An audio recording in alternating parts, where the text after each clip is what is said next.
Olá, pessoa!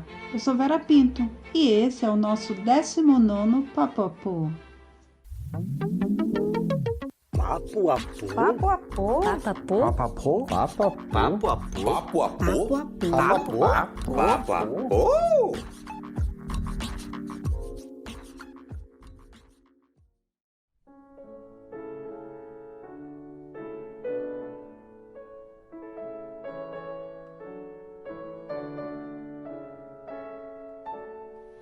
Não importa se você é aposentado, apologético, apoteótico, apoquentado ou outra por qualquer. Aporta aqui que este podcast é feito para você. Se você gostar, compartilhe em suas redes sociais. E, se puder, seja também um Papo 10, depositando essa quantia em nosso Pix, contato@papapô@gmail.com.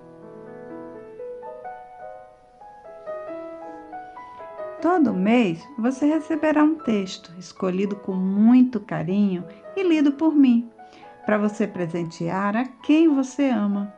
Assim você vai estar contribuindo para o nosso custo de produção e para o cuidado de animais abandonados.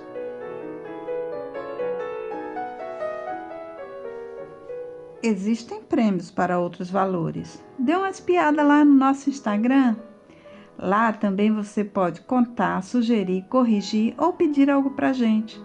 Mas pode fazer isso também pelo nosso Facebook, canal do YouTube ou ainda pelo nosso e-mail, contato@papapô@gmail.com, sem acento, que você já sabe também é o nosso Pix. Vamos para o resumo do programa. Como você já sabe, pessoa, o Papapô de Março está todo dedicado às mulheres. O primeiro programa foi sobre a Carolina de Jesus. O segundo foi a entrevista com a nutricionista Conceição Lisboa. O terceiro foi sobre uma escritora espanhola que viveu à frente do seu tempo, a Carmen de Burgos.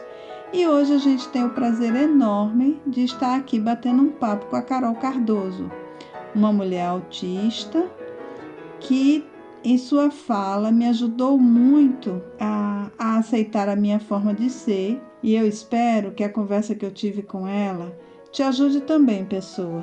Em especial se você é uma mulher. Que te ajude a se entender melhor ou a entender melhor as pessoas que te rodeiam.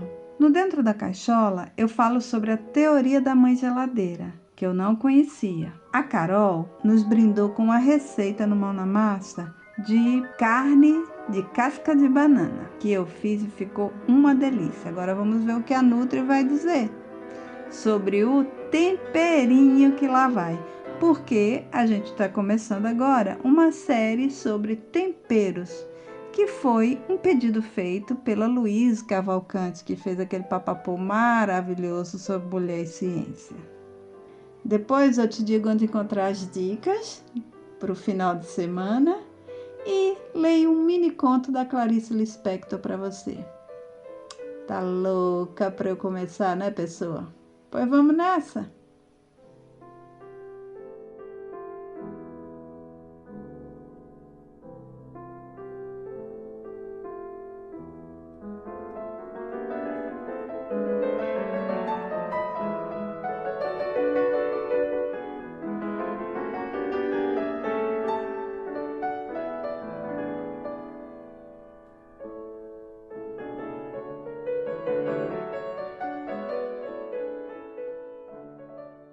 Antes da gente começar o bate-papo com a Carol, é bom a gente esclarecer determinados conceitos. O Manual de Diagnóstico Estatístico de Transtornos Mentais, número 5, o DSM-5, passou a considerar Asperger pessoas com transtorno do espectro autista leve, sem apresentar perdas intelectuais ou verbais. Em janeiro de 2022, o novo Código Internacional de Doenças vai entrar em vigor. chegou. E a nova classificação para o que antes era chamada Asperger será transtorno do espectro autista sem transtorno do desenvolvimento intelectual e com leve ou nenhum prejuízo da linguagem funcional. Então é disso que a gente vai estar tratando aqui, do que é ser uma pessoa com autismo leve, que antes se chamava pessoa com síndrome de Asperger.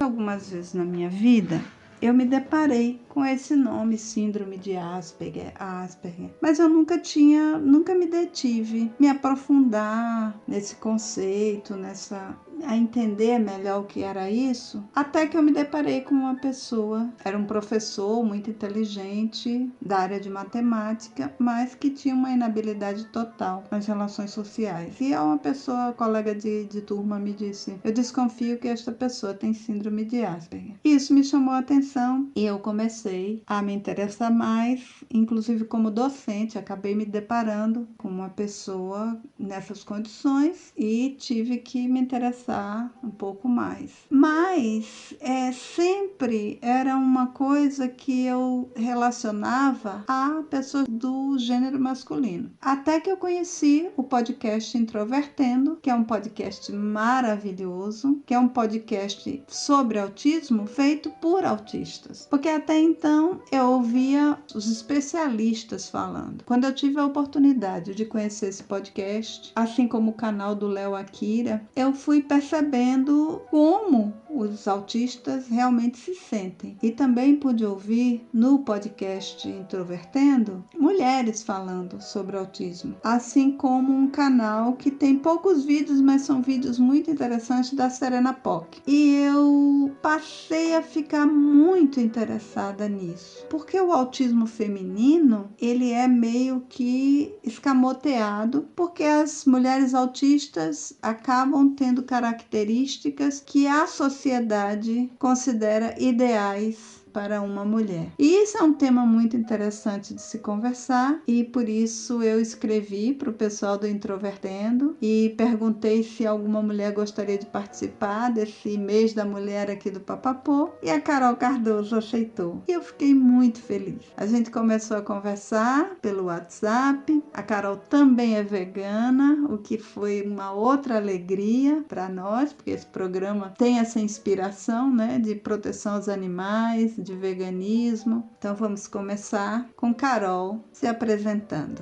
Diga aí, Carol, quem é você? Olá, meu nome é Carol, tenho 23 anos, sou paraense, mas eu moro em Macapá. Sou estudante de Arquitetura e Urbanismo pela Universidade Federal do Amapá e sou diagnosticada com um transtorno do espectro autista. Agora que você já se apresentou para a gente, Carol, eu queria que você definisse o que é autismo. Bom, o autismo é um transtorno do neurodesenvolvimento que é caracterizado por dificuldades na interação social e na comunicação e por padrões repetitivos e restritivos de comportamento. Isso segundo o Manual Diagnóstico de Transtornos Mentais, que é o DSM-5, e esses são os critérios para que se chegue a um diagnóstico de autismo numa pessoa. A forma como esses traços se manifestam em cada indivíduo é muito particular, mas elas precisam estar presentes em uma pessoa para que ela seja diagnosticada com autismo, né? Agora eu queria que você explicitasse para a gente, Carol, o que é ser uma mulher autista. Pelo menos na sua experiência, digamos, né? Eu não teria como falar de uma forma que universalize toda a experiência como autista e como mulher autista, de uma forma que eu possa falar por todas as pessoas que se encontram nessa categoria, mas eu posso falar da minha experiência, né? E que pelo que eu tenho observado, muitas coisas que me levaram a um diagnóstico tardio, aos 21 anos, tem relação com a forma como as mulheres são interpretadas pela sociedade e os papéis a que elas são colocadas, né? Então, eu vejo que por eu ser uma pessoa um pouco mais contida e quieta, isso não é uma coisa geral entre autistas, sabe? Tem pessoas que são autistas e que são bem extrovertidas e tal. Mas no meu caso, isso nunca foi levado em consideração como um possível traço de um transtorno maior, sabe? Então, eu vejo que muito das mulheres autistas passam despercebidas por muito tempo na sua vida, porque elas conseguem performar de certa forma, não de uma forma completa e que não traga prejuízos, mas de uma certa forma, o que se espera de uma mulher dentro da sociedade. E isso pode ter um custo muito alto no futuro, sabe? E ao longo da vida. A gente acaba tendo que se esforçar muito, muito para tentar ter um comportamento equivalente às outras pessoas. Então, eu vejo que eu sempre fui uma pessoa muito, muito sensível, mas a minha sensibilidade era voltada muito para dentro. Isso tem muito a ver com a forma como homens e mulheres, de uma forma geral, assim, tendem a expressar seus sentimentos. Então, eu sempre trazia muito para dentro de mim e não tendia a externar o que eu pensava e o que eu sentia. E com o tempo isso acabou me adoecendo um pouco e que levou ao meu diagnóstico, quando eu precisei fazer um tratamento para depressão e ansiedade, né? Que foram condições que foram associadas por todo esse tempo sem ter tido um diagnóstico que pudesse me orientar sobre a minha própria pessoa e as coisas que fazem de mim uma pessoa neurodiversa, né? Também é muito comum entre as mulheres que a gente tenda a mascarar os nossos sintomas do autismo. Isso significa que, aparentemente, é como se a gente conseguisse levar adiante uma certa demanda social, mas que só na superfície. A gente não consegue lidar muito bem internamente com isso gera muitos conflitos internos e que uma hora podem vir à tona e quando eles vêm, as pessoas geralmente não compreendem muito bem porque elas não esperavam que a gente pudesse estar incomodada com certa coisa, sabe? Eu não sei se eu tô sendo clara, mas o que eu quero dizer é que a forma como a gente tende a lidar com situações sociais pode aparentar estar dentro de um padrão neurotípico. A forma como a gente internaliza isso é muito diferente. E quando a gente tem uma convivência maior com as pessoas, essas próprias pessoas passam a perceber isso, né? Carol, essa resposta sua foi muito ampla e muito interessante. E há muito que se discutir a partir dela. Quando você fala o quanto a sociedade espera de nós um determinado comportamento e a pessoa, toda mulher e também a mulher autista, dá essa resposta à sociedade. Mas essa resposta, como você mesmo explicitou, é superficial. É uma resposta que a gente dá, mas há um sofrimento oculto, né? Um sofrimento introjetado que a gente não expressa, mas isso não significa que ele não está ali, né? Eu não tenho diagnóstico de autista, nem sei se um dia terei, mas o que me chama a atenção e que eu gostaria de falar aqui hoje com outras mulheres sobre isso, né? O que me chama a atenção é o grande sofrimento que há em todas nós por ter a necessidade de exteriorizar essa performance, mesmo que ela nos cause muito sofrimento. Eu, por exemplo, a sua fala me toca muito porque eu fui uma pessoa, fui e sou uma pessoa que sofre a vida inteira, sofreu e sofre a vida inteira com as relações sociais. E se você for perguntar às pessoas que me conhecem, elas dizem, não, de primeira assim, dizem, não, isso, você é extrovertida, você é porque elas não têm ideia do sofrimento que foi na minha vida ter que entrar em contato com outras pessoas, em especial pessoas que eu ainda não conheço.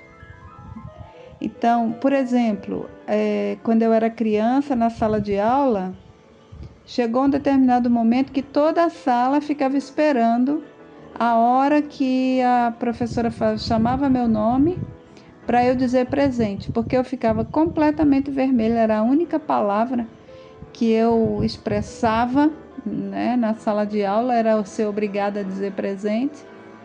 E chegou um determinado momento que todo mundo, eu sentava atrás, todo mundo se virava para trás, quando chegava a hora do meu nome, e quando eu falava, a sala inteira caía na gargalhada, né? E só eu sei o quanto foi sofrido para mim passar toda a minha vida, ter que me especializar tecnicamente, ter que fazer seminários, fazer isso tudo. E as pessoas não percebiam o quanto aquilo me causava sofrimento. Até hoje eu tenho medo de pessoas. Eu tenho medo de pessoas que frequentam a minha casa. E eu tenho medo e eu não sei explicar por quê. Então é muito importante, nesse ponto agora, a gente falar disso. Eu não sei se eu sou autista, mas eu sei que eu sofro. E eu sei que existem outras mulheres que sofrem. E é importante a gente pontuar aqui que a gente não precisa pensar que a gente tem que ser perfeita, né? Que a gente tem que ser associável, a que sabe fazer tudo, pode se perdoar pelo que a gente é. E foi uma das grandes coisas que eu descobri ouvindo o Introvertendo, principalmente ouvindo as mulheres no Introvertendo. Disse, eu não preciso ter raiva de mim porque eu sou tímida ou porque eu não sei lidar socialmente com determinadas situações. E quando a gente fala nessas exigências, né, entra um aspecto muito importante também, que é a questão da formação, a vivência nas escolas, a vivência na universidade principalmente. Então eu queria que você contasse para a gente como foi a sua vivência na universidade, em termos pedagógicos e em termos sociais também. A minha vivência universitária foi meio caótica, né, digamos assim, porque por muito tempo eu tive muita dificuldade para me inserir no curso da melhor forma possível, né? Eu sempre quis fazer arquitetura desde que eu era criança, então eu me deparar com uma realidade tão diferente da que eu estava acostumada na escola, né? Foi um impacto muito grande, porque eu tenho uma dificuldade muito grande para me adaptar às mudanças. Mudança de ambiente, mudança de rotina. Eu tinha que estudar em outro município, então eu sempre fazia uma viagem de mais ou menos 1 hora intermunicipal. Não é tão longe, mas é uma viagem intermunicipal, né? Então, tudo isso acabou sendo um pouco difícil para eu me adaptar, né? Mas a minha maior dificuldade foi em relação aos processos avaliativos e a relação com os professores, né? Eu gosto muito do meu colegiado, tive professores muito bons, eu gostei muito, criei certos laços com professores e vou levar para a minha vida toda o aprendizado que eu tive, né? Mas eu não posso deixar de citar quanto que eu tive dificuldade para realmente aproveitar o curso da melhor forma possível.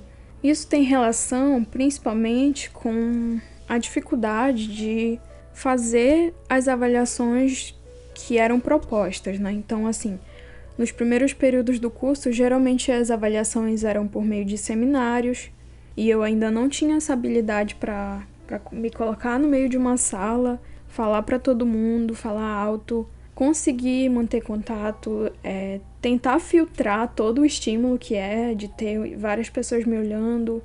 A iluminação da sala acaba sendo um pouco excessiva para mim. É muita informação para entender e conseguir filtrar tudo isso para realmente conseguir me expressar de acordo com o que eu gostaria, né? e ainda ser avaliada por isso. E isso sempre foi bem difícil para mim. Sem falar as relações entre grupo, né?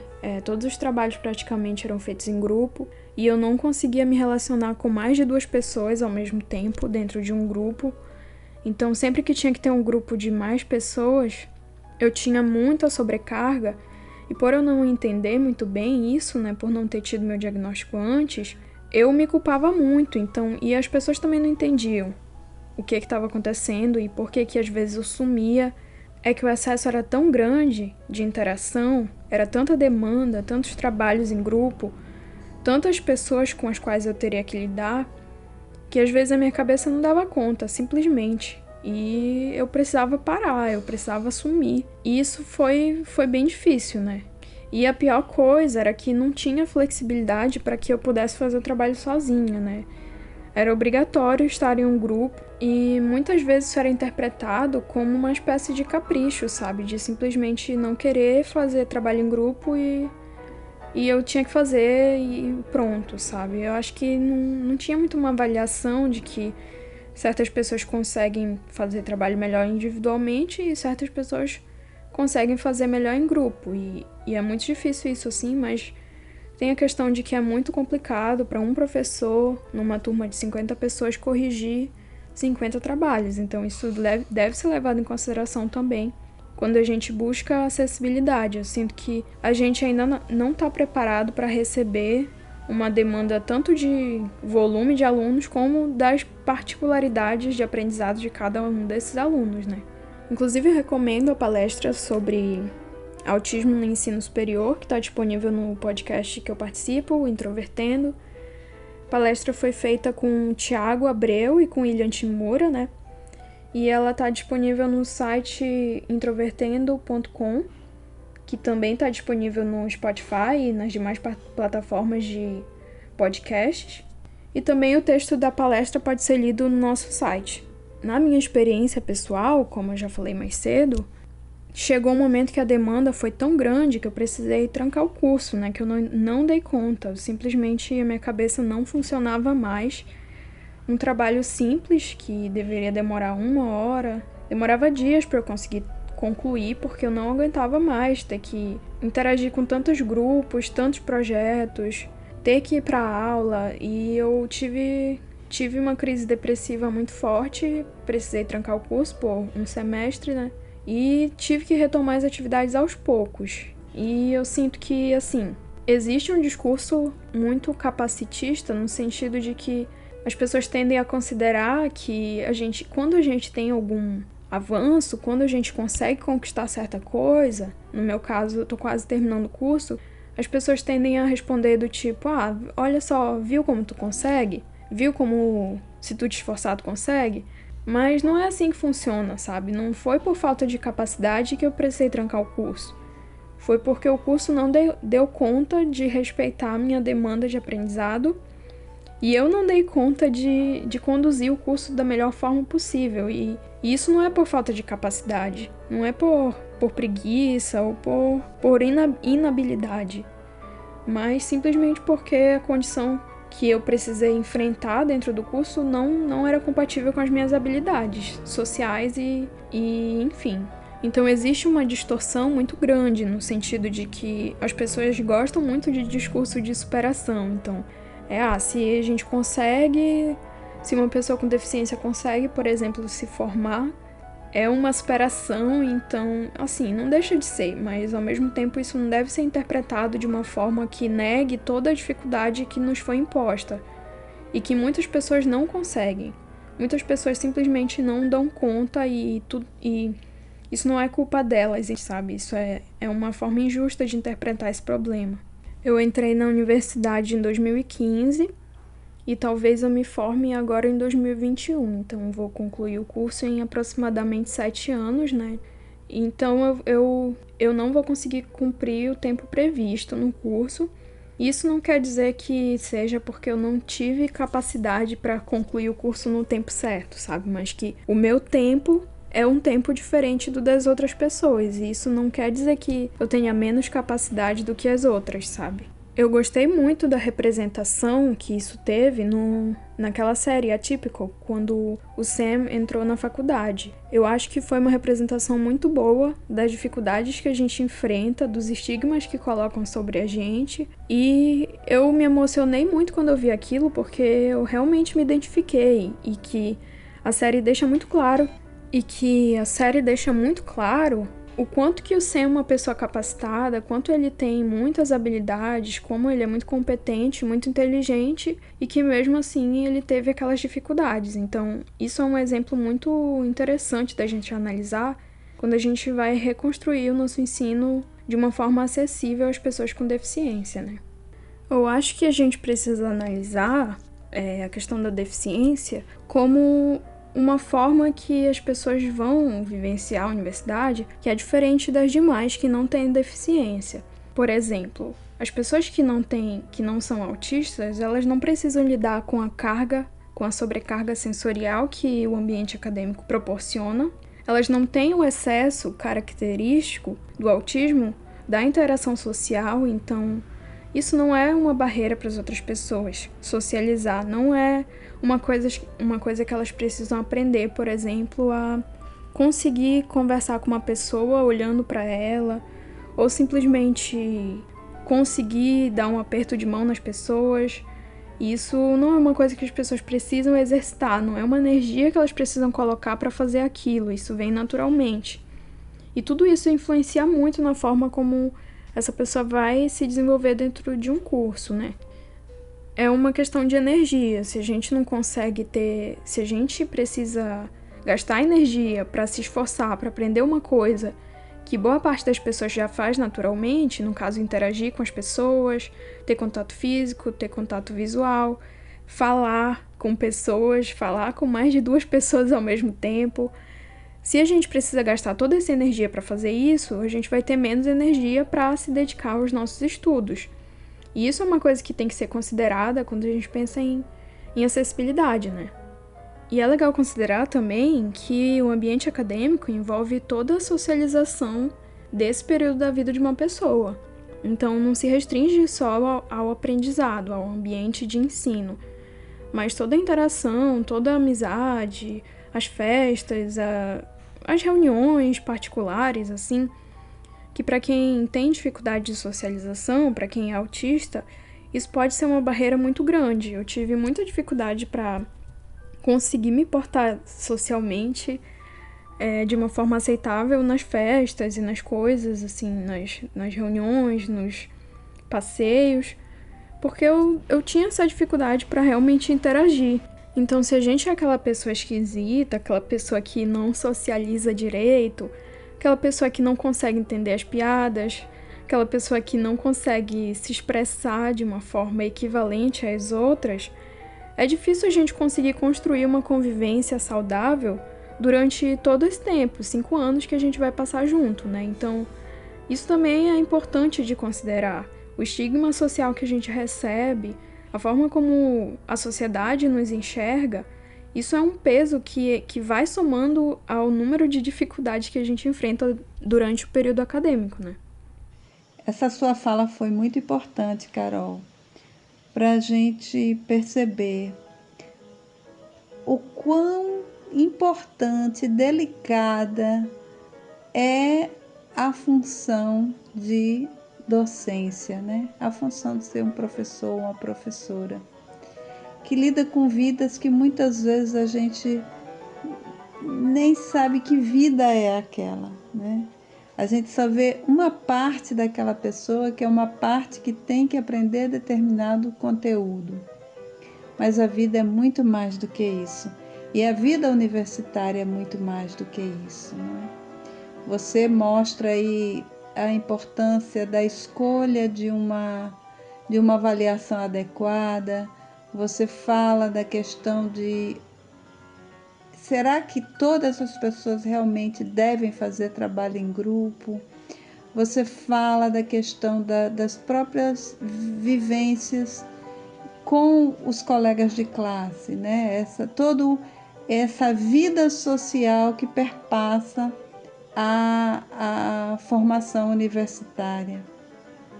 Então, são muitos aspectos que a gente tem que estar prestando atenção em cada um, né? Em cada aluno, em cada aluna, como um ser único que merece uma atenção especial. E isso realmente não é um trabalho fácil, não é? A gente precisa contar com a colaboração dos colegas de classe, a gente precisa contar com a colaboração da gestão, das universidades. Então, é muito importante que as pessoas estejam atentas a isso. E eu já ouvi esse programa que você citou, e eu acho muito importante que os docentes realmente ouçam, porque vai ajudar muito essas pessoas a serem melhores professores e professoras e apoiarem de uma forma mais amorosa, né? As pessoas que têm uma necessidade educativa diferenciada, digamos assim. Agora, eu queria que você contasse para a gente. Tem 3 perguntinhas que eu faço para todo mundo que vem no programa. Então, eu vou fazer a primeira delas agora. O que te apoquenta, Carol? Bom, uma das coisas, assim, que passa mais tempo na minha mente e que eu sempre penso, não deixo de pensar nunca, é sobre injustiça e desigualdade. Eu acho que desde que eu era criança, sempre que eu via alguma coisa que eu considerava injusta, eu chorava muito. Por exemplo, eu sempre questionava a seguinte frase, quando alguém dizia que a gente tem que respeitar os mais velhos. E aí eu não entendia por que a gente só tinha que respeitar os mais velhos e não os mais novos. Por que os mais velhos mereciam respeito e os mais novos não? Então, a desigualdade entre parâmetros que dividem as pessoas, como o mundo pode ser muito injusto e como muitas pessoas consideram que isso é normal, isso me deixa muito angustiada com tudo. Como que as pessoas aceitam a realidade de que é normal que poucas pessoas tenham muito e muitas pessoas tenham pouco, sabe? Que nem é o mínimo para viver. E isso me incomoda demais, assim, o fato das pessoas simplesmente tomarem isso como natural, como uma verdade das coisas e da vida. E mais especificamente, como uma pessoa que é autista, isso se converte na forma como as diferenças das pessoas são usadas para colocá-las em categorias específicas que são uma diferença em relação a um padrão, em relação ao que se considera o esperado e o normal para um ser humano. Isso não se restringe só às pessoas com deficiência. Qualquer diferença é capaz de fazer uma pessoa ser excluída, e o que me deixa muito angustiada sempre é pensar que pessoas morrem simplesmente por serem diferentes. Eu acho que a questão não é nem ser diferente em si. A questão é o que a gente considera como normal, como normativo, como o padrão, o ideal e o desejável. Porque se a gente buscar só no que é diferente a resposta para tudo, a gente vai se deparar com a ideia de que talvez não exista tanta diferença assim. Se a gente olhar para as pessoas e enxergar nelas a diferença em relação ao que elas consideram como um ideal ou um normal, a gente nunca vai conseguir enxergar aquela pessoa na amplitude que ela é, na complexidade daquele ser humano, daquele indivíduo. E isso é muito injusto, isso é muito triste, a gente olhar para as pessoas e não se permitir enxergá-las da forma como elas gostariam de ser enxergadas, esse tipo de estigma. E isso me deixa muito triste, muito angustiada com Às vezes as pessoas não pensam muito, nem sempre é de propósito, mas eu acho que é um exercício constante de empatia que a gente precisa ter, principalmente no mundo de hoje, para tentar acolher melhor as pessoas, sabe? Para entender que todo mundo tem a sua vivência e que todas são válidas, todas são importantes. Que lindo, Carol. Agora conta pra gente um momento apoteótico na tua vida. Um momento apoteótico, eu acho que foram vários pequenos momentos e pequenos passos que eu tive que dar, mas assim, pra mim, a síntese disso foi quando eu participei pela primeira vez do Introvertendo, né? Eu participei pela primeira vez no episódio 115, que foi Autistas em Protestos e Manifestações, e esse foi a minha sugestão de tema, né? E aí o Thiago me chamou pra gravar sobre esse tema, né? E eu achei muito interessante como que eu me senti parte de uma coisa importante dentro da comunidade do autismo, né? E também porque foi um momento de me desafiar muito como pessoa que teve tanta dificuldade para se comunicar durante toda a vida, assim. Eu acho que eu nunca ia me imaginar fazendo uma coisa assim. Se eu falasse pra Carol de 10 anos que eu participaria de um podcast, eu acho que ela ia ficar, mas tipo, como assim? Tu nem sabe falar? Eu nem sei falar, quer dizer, tipo, eu sabia falar, mas eu digo que eu tinha muita dificuldade pra verbalizar às vezes. Eu ficava muito calada de não saber me expressar, né? Então, pra mim foi muito importante. Eu tô falando de um acontecimento pessoal, né? E principalmente quando eu falo em público, geralmente eu me sinto com uma energia muito forte, como se eu estivesse conseguindo tirar de dentro de mim toda a angústia da existência, digamos assim. É uma coisa que, como se eu realmente conseguisse me conectar com as pessoas dessa forma. Então, para mim, isso tem um peso muito grande, porque tudo que eu faço é no desejo de me comunicar. E quando eu vejo que a minha comunicação está se estendendo a mais pessoas do que eu imaginaria, isso é uma coisa gigante para mim, assim. É uma coisa que é meio que revolucionária pessoalmente, porque eu nunca vou me esquecer da primeira vez que eu falei em público. Foi num evento de uma igreja que eu participava e me pediram para fazer uma leitura e eu li. E pelas próximas 4 horas eu me tremi da cabeça aos pés, eu tô falando literalmente, de tão intenso que foi pra mim falar na frente das pessoas. Então, eu acho que eu conseguir verbalizar pode não parecer tão grande para as pessoas assim, mas eu acho que para quem é autista e para quem teve durante a vida toda tanta dificuldade para falar, para se expressar, para mim isso é realmente apoteótico. Agora conta pra gente, Carol, para que mulher autista você faz uma apologia? Olha, uma mulher que eu considero muito e que eu admiro muito, sempre admirei desde que eu tive contato com o assunto do autismo, né? Que é a Sofia Mendonça, do canal Mundo Autista, que junto com a mãe dela, elas fazem esse canal desde... Não lembro desde quando, mas eu comecei a acompanhar em 2018, assim que eu tive meu diagnóstico, né? E eu admiro muito a Sofia, porque ela é uma pessoa muito sensível e muito articulada e muito inteligente. E eu acho que ela é uma pessoa muito promissora e eu sinto que ela também é uma pessoa muito acolhedora, assim.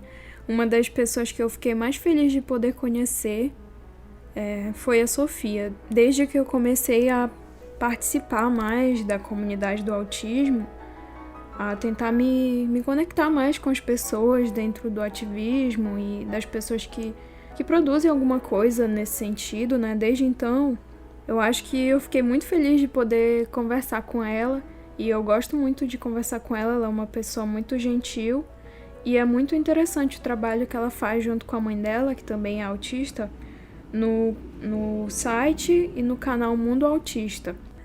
E outra pessoa também que eu admiro muito é a Poliana Sá, com quem eu pude gravar no Introvertendo em 2 episódios, e que Eu passei a admirar ela bastante, porque ela fala de uma forma muito articulada.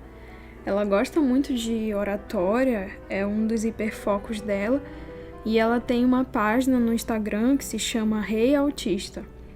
Rei se escreve H-E-Y. E ela traz uma visão mais bem-humorada sobre o autismo, e eu gostei muito de gravar com ela no Introvertendo, 2 vezes que ela participou como convidada.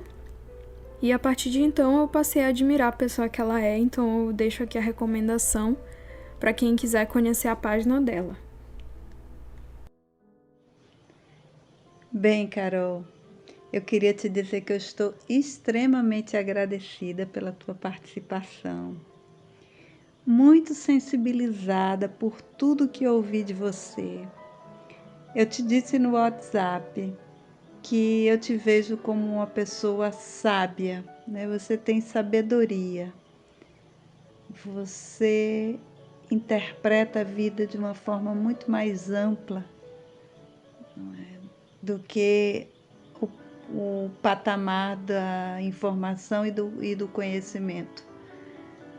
Você já é uma mulher sábia e eu tenho certeza que com o passar dos anos você se tornará cada dia mais sábia, né? Porque você persegue isso, você persegue ter uma vida melhor a partir do conhecimento e da informação que você recolhe.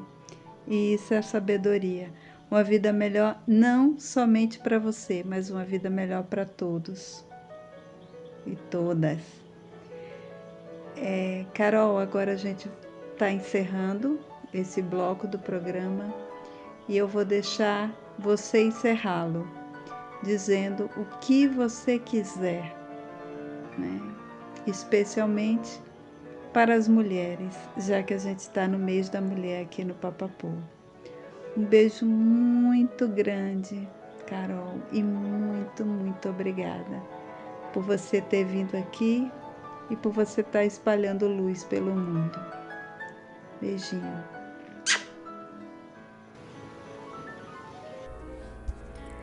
Eu queria dizer para todas as mulheres que estejam escutando esse episódio que tudo bem elas serem quem elas são, que não tá errado ser quem a gente é e que a gente não precisa passar a vida inteira tentando se corrigir, que isso só faz adoecer a gente e que a vida é muito mais leve depois que a gente aprende a se aceitar da nossa forma particular, né?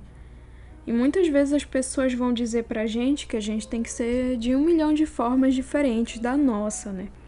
Mas essa voz nunca pode se transformar na nossa própria voz, que fala com a gente na nossa cabeça. Porque isso machuca muito quando, além de todo o peso da sociedade, do mundo sobre a nossa cabeça, é muito pior quando a voz vem de dentro da gente. Então, eu acho que vale muito a pena quem tem essa suspeita ou essa inquietação de que existe uma possibilidade de identificação com esse diagnóstico de autismo, acho que vale a pena investigar, não importa a idade que a pessoa tenha, sabe? Eu gosto de dizer que não importa o tempo que a gente já viveu sem um diagnóstico, mas o tempo que a gente ainda vai viver tendo o diagnóstico e o entendimento que a gente pode ter sobre nós mesmos, né?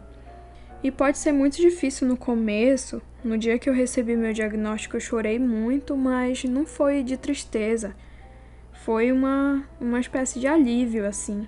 Um alívio de que pelo menos eu não estava errada de saber de sentir que eu era diferente.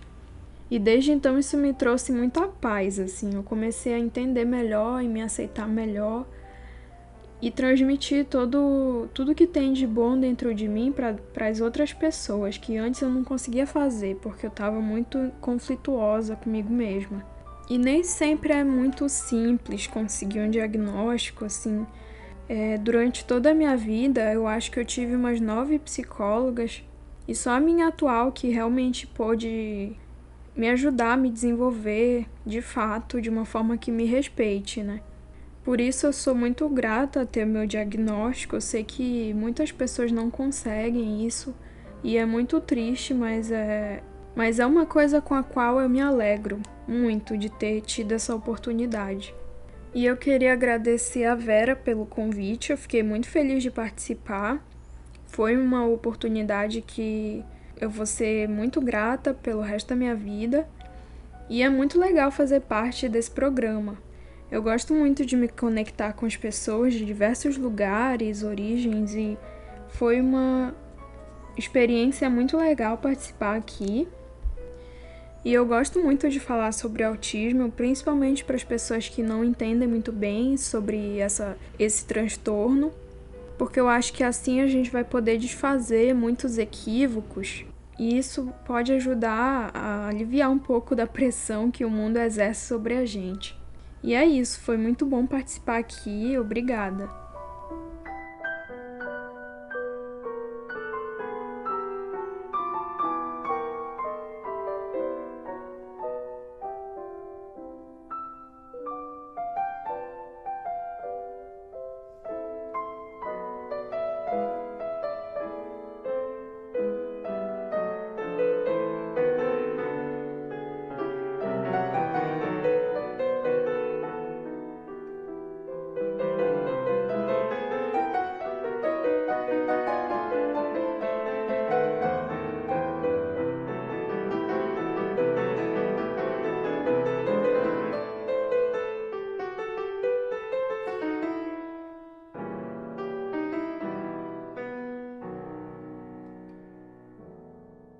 No Dentro da Caixola de hoje, eu vou falar sobre a teoria da mãe geladeira, que eu não conhecia. Este artigo está publicado no site síndromedeasperger.blog de Audrey Bueno. Então eu fiz um resuminho do que eu achei mais interessante lá, mas vocês podem ler o texto completo acessando pelo nome do artigo, né? A base genética e biológica para explicar o autismo foi observada e é defendida desde os anos 70 e vem se confirmando a cada ano. Hoje estima-se que 80% desses casos tenham causa genética. Existem casos em que os pais têm genes autistas que se manifestam de forma muito branda. Nesse caso, em que os pais têm apenas traços de autismo, mas não o suficiente para serem diagnosticados como autistas, se diz que é um caso de fenótipo ampliado do autismo. Mas é bom saber que o autismo não é herdado de acordo com o grau de severidade que os pais têm. Pais autistas leves podem gerar filhos com autismo severo, assim como pais autistas severos podem gerar filhos com autismo leve, ou filhos que tenham apenas traços. Mas o que é muito pouco provável é que gerem filhos sem autismo. Há ainda fatores ambientais que podem incidir na manifestação do autismo,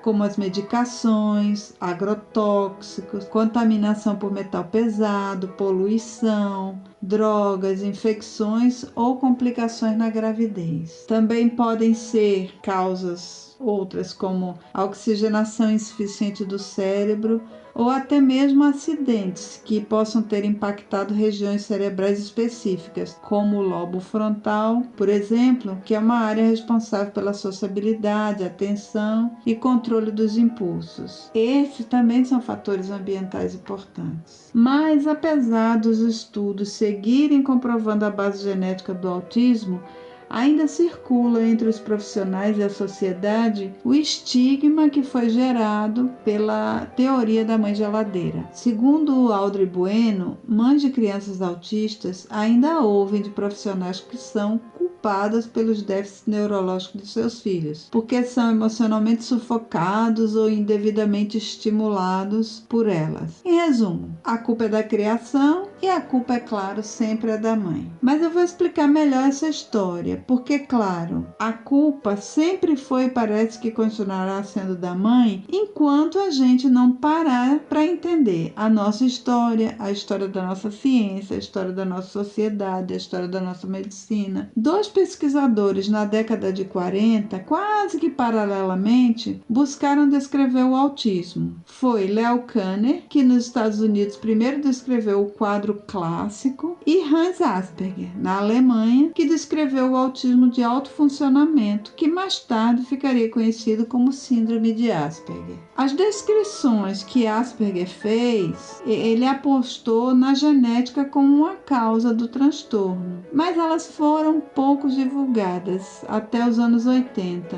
principalmente por causa do idioma. Leo Kanner, a gente tem que esclarecer que ele tinha uma ótica patriarcal, tanto devido às suas crenças religiosas quanto à cultura que ele viveu. Ele era um austríaco vivendo nos Estados Unidos, que era um país em que as pessoas já defendiam uma sociedade em que as mulheres teriam mais espaço, direitos e vivências extra-lar. Muitas mães de autistas tinham esse perfil, eram mulheres que tinham outros fazeres, outros interesses, que não somente a sua família. E a cultura patriarcal de Kanner reforçou o preconceito contra essas mulheres que eram desviantes da norma, que era imposta naquela sociedade. Então, para ele, a criança autista evitava o toque e a socialização pelos traumas causados por sua mãe e não pela hipersensibilidade sensorial e dificuldade na socialização que são próprias dessa condição. A teoria de Kanner ecoou na população em um momento em que a psicanálise era considerada um conhecimento de ponta. A teoria da mãe geladeira vigorou até os anos 60, sem nenhum estudo que a contradissesse. Até que, em 1964, Bernard Himland, um psicólogo pai de um autista, publicou um livro que explicitava que era necessário uma contra-explicação às concepções equivocadas acerca do autismo. O livro dele foi o primeiro trabalho que se opôs à teoria da mãe geladeira, uma teoria absurda que só fez ampliar o sofrimento e o desamparo das famílias, muito especialmente das mães, que foram atiradas a um sentimento de culpa e uma dor da perda, porque muitas crianças eram retiradas de sua família, internadas, e seus familiares eram inclusive impedidos de visitá-las. Leo Kanner, anos mais tarde, retratou-se da sua teoria inicial, mas as marcas ficaram. É importante ressaltar que a psicanálise, talvez qualquer outra teoria, não pode explicar todo o comportamento humano e que é imprescindível analisar a sociedade em que essa teoria surgiu. Era uma sociedade marcada pelo patriarcado, com a medicina e a ciência ainda incipientes, em que muitos aspectos negativos eram atribuídos às mulheres. Audrey Bueno termina seu artigo dizendo, abre aspas, que possamos, enquanto sociedade, trabalhar para oferecer a essas famílias apoio e não apenas mais sofrimento, substituindo achismos por informação e julgamentos por empatia. Conhecer a história é fundamental para evitar que os erros do passado se repitam. Fecha aspas. E agora digo eu, o Brasil atualmente está carente disso. Para entender melhor o autismo, em especial o autismo feminino, mas não somente. Muitos outros aspectos da nossa vida e de nossa saúde carecem mais do que nunca de reflexões baseadas na história e na ciência. Essa pandemia tem nos mostrado nosso atraso enquanto sociedade, mas não há mal que sempre dure. Nos resta perseguir a informação, o conhecimento e a sabedoria, o que pode ser um caminho para a cura social que é urgente e que nós tanto necessitamos.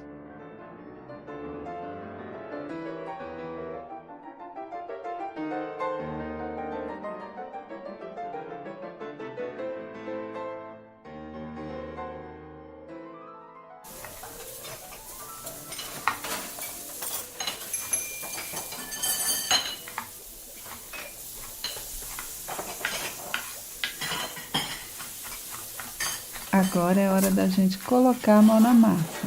O Mão na Massa de hoje traz uma receita da Carol Cardoso. Ela me ensinou a fazer a carne da casca da banana. Uma receita bem legal em que você pode reaproveitar coisas que iriam para o lixo, não é? Como a casca das bananas que você consome. Amanhã, no nosso Instagram, a receita vai estar lá bem explicadinha, bem bonitinha. Mas agora vamos saber o que a nutricionista Flávia Gentil vai falar para a gente sobre um dos temperos que fazem parte dessa receita, que é a pimenta do reino. A gente recebeu um pedido da Luíse Cavalcante para fazer uma série sobre temperos. E a gente está fazendo o que ela pediu. Então, diga aí, Flavinha, o que é que há de interessante para se saber sobre a pimenta do reino? Olá, pessoal! Hoje venho falar da pimenta do reino, também conhecida como pimenta preta, a Piper nigrans. E vocês sabiam que a pimenta do reino não é só a pimenta preta, que a branca e a verde também são a mesma pimenta do reino, da mesma espécie Piper nigrans, mas que foram obtidas em períodos diferentes de colheita e que sofreram processamentos diferentes. A pimenta do reino é um dos temperos mais utilizados no Brasil e no mundo. É originária da Índia e utilizada desde a antiguidade. Atualmente, o Brasil é o quarto maior produtor deste tempero. Possui alto valor econômico, sendo amplamente utilizada na indústria alimentícia e na indústria química. A pimenta do reino é rica em micronutrientes, como cálcio, zinco, fósforo, potássio, magnésio, ferro, sódio, vitaminas A, C, E e K, como também em substâncias bioativas como a piperina. Possui benefícios à saúde devido à sua ação antioxidante, que diminui a produção de radicais livres, prevenindo o aparecimento de células cancerígenas.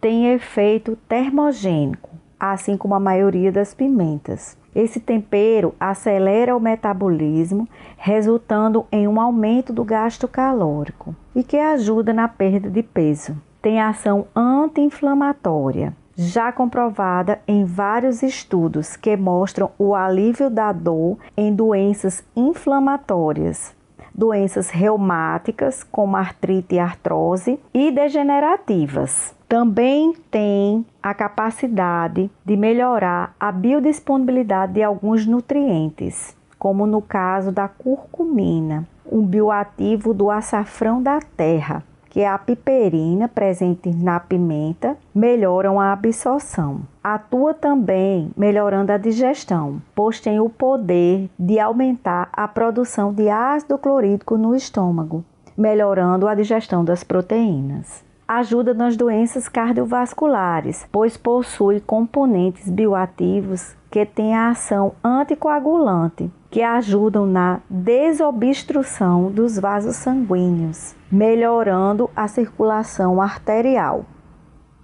Mas queria deixar uma dica importante. Escolha as pimentas inteiras para moer na hora de fazer a preparação, pois as que já são compradas em pó, apesar de mais práticas, têm perdas de compostos bioativos.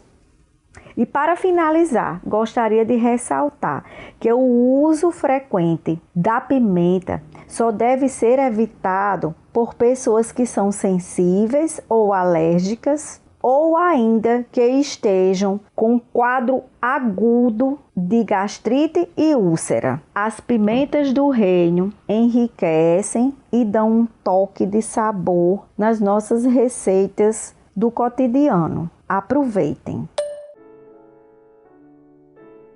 Eu quero convidar você para ficar bem atento que a gente solta no sábado no nosso canal no YouTube, domingo no Instagram, a dica da semana. A gente associa sempre uma dica de filme, série para você assistir que tem a ver com o nosso podcast. Passe lá para ver, pessoa! Aqui eu me despeço, deixando você com um mini conto da Clarice Lispector, chamado Terror. Eu escolhi esse conto para que a gente lembre sempre da delicadeza que há em um ser humano que acaba de chegar ao mundo e como a gente deve cuidá-lo com gentileza. Eu te deixo um beijo e eu desejo que esses programas do mês de março estejam te ajudando, pessoa, a entender melhor o universo feminino, seja você de qual gênero for. Beijinhos!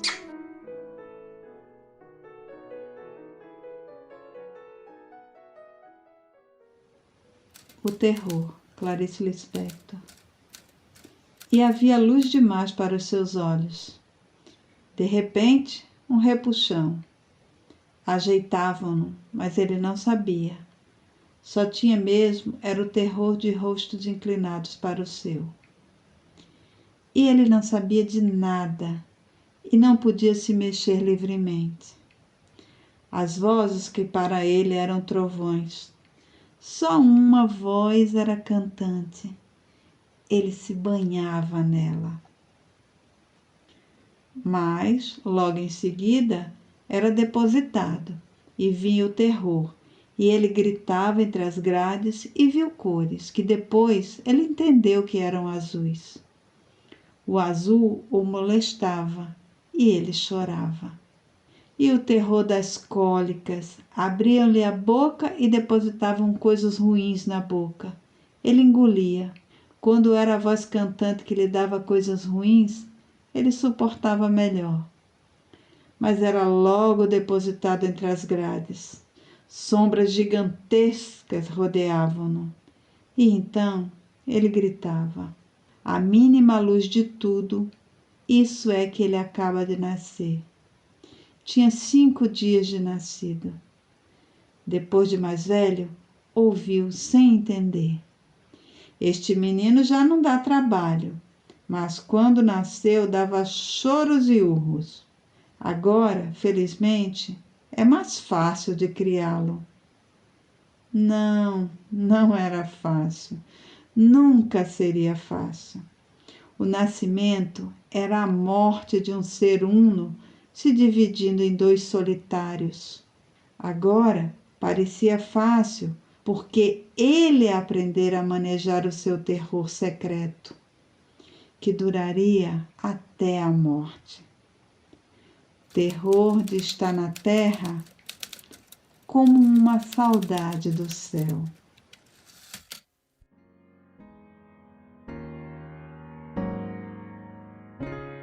O Papapô é produzido, roteirizado e apresentado por Vera Pinto. A edição é realizada por Hannah Nelly. Natália Araújo faz a coordenação digital. Já a edição dos vídeos no nosso canal do YouTube é da Priscila Simas, que também é assistente de produção. Neste episódio, usamos a Sonata de Páscoa, executada por Sofia Guliak, que você ouviu durante todo o programa. Essa sonata foi composta por Fanny Mendelssohn, uma compositora nascida em 1809, autora de mais de 460 peças, que não foram publicadas durante sua vida, e as que foram estavam no nome de seu irmão, que foi elogiado pela rainha Vitória e elegeu uma de suas peças como sua favorita, mas que na verdade era da sua irmã, Fanny. Esta peça só foi tocada como autoria de Fanny em 2012 e ela está disponível no canal Precipotato no YouTube. Usamos os efeitos sonoros da biblioteca de áudio do YouTube e também do site freesound.org. Papapô é gravado e editado em casa, preservando o distanciamento social e mantendo as relações vivas. Papapô. Papapô. Papapô. Papapô. Papapô. Papapô, yes.